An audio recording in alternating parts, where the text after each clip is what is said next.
सिद्धि की शादी के बाद वो ससुराल चली जाती है। पीछे रह जाती है भाभी रानी। सिद्धि के ससुराल जाते ही भाभी कहती है, अरे वाह जी वाह, सारे कपड़े मेरे। हाय रे पैंट, अरे वाह वाह, मजा आ जाएगा।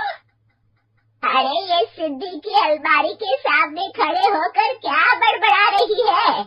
जा जाकर देख मेहमानों को विदाई की मिठाई मिली कि नहीं। अब हाँ माँ जी, क्यों नहीं, लेकिन पहले कपड़े तो बदल लूं। अब रानी आ जाती है सिद्धि के उन कपड़ों में जो वो ससुराल जाने से पहले घर छोड़ जाती है। अरे रानी, कुछ दिन रुक जाती। अरे ये तो सिद्धि बिटिया को मैंने ही दिया था, बड़ा ही फबता था उस पर, तो इस पर तो कुछ खास नहीं लग रहा। अब वो ना मेरे सारे कपड़े गीले थे तो सोचो पहन लूं। वैसे भी सिद्धि को कौन सा दिन पुराने आउटडेटेड कपड़ों को पहनना है। वैसे भी ये सूट तो मैंने तभी पहना था, वैसे खास है भी नहीं ये। हाँ ठीक है, लेकिन ना मेरी सिद्धि पर तो जमता था। सारे मेहमान चले जाते हैं और सिद्धि ससुराल से मायके पहली बार आती है।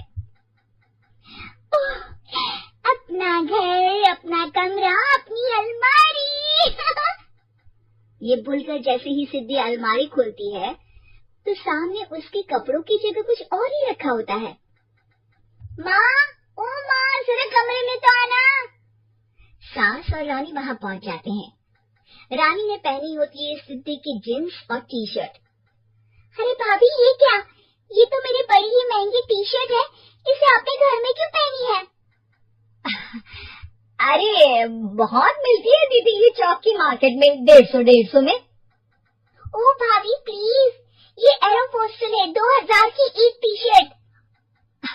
ओह, 2000 में तो दीदी 4 साड़ी आ जाए। अब क्या बोलूं भाभी, ये मेरी अलमारी में छोटू के कपड़े, तो मेरे कपड़े कहाँ हैं? मेरी अलमारी में? अब दीदी आपको कौन से पुराने कपड़े पहनने थे? माना भाभी, लेकिन मैं जब घर आती तो यही सब पहनती ना। अरे तुम तो बड़ी कंजूस हो दीदी। खैर वक्त आता है जब सिद्धि ससुराल के लिए रवाना हो रही होती है। अरे रानी, अंदर से सिद्धि का गिफ्ट ले आ, लड़की पहली बार ससुराल से मायके आई है। रानी अंदर जाती है और एक सिंपल सी साड़ी लेकर बाहर आ जाती है। ये लीजिए माँ जी। सास बेटी को गिफ्ट देकर ससुराल भेजती है। अगले दिन रानी एक सुंदर सी साड़ी पहनकर सामने आती है। अरे रानी, ये तो वो साड़ी है जो मैंने सिद्धि को देने के लिए दी थी जब वो ससुराल ले जाती, लेकिन ये तूने कैसे पहन ली? अरे माँ जी, ये साड़ी तो मुझे बहुत पहले से ही पसंद थी, लेकिन चिंता न करिए, मैंने सिद्धि के लिए भी अच्छी सी साड़ी दी है। हाँ। तभी सिद्धि का फोन आता है। क्या माँ, कुछ अच्छा तो दिया होता ससुराल ले जाने के लिए, अरे पहले दिखा दिया होता। ये चमकते हुए पैकेट में नौकरानी वाली साड़ी मत दिया करो माँ।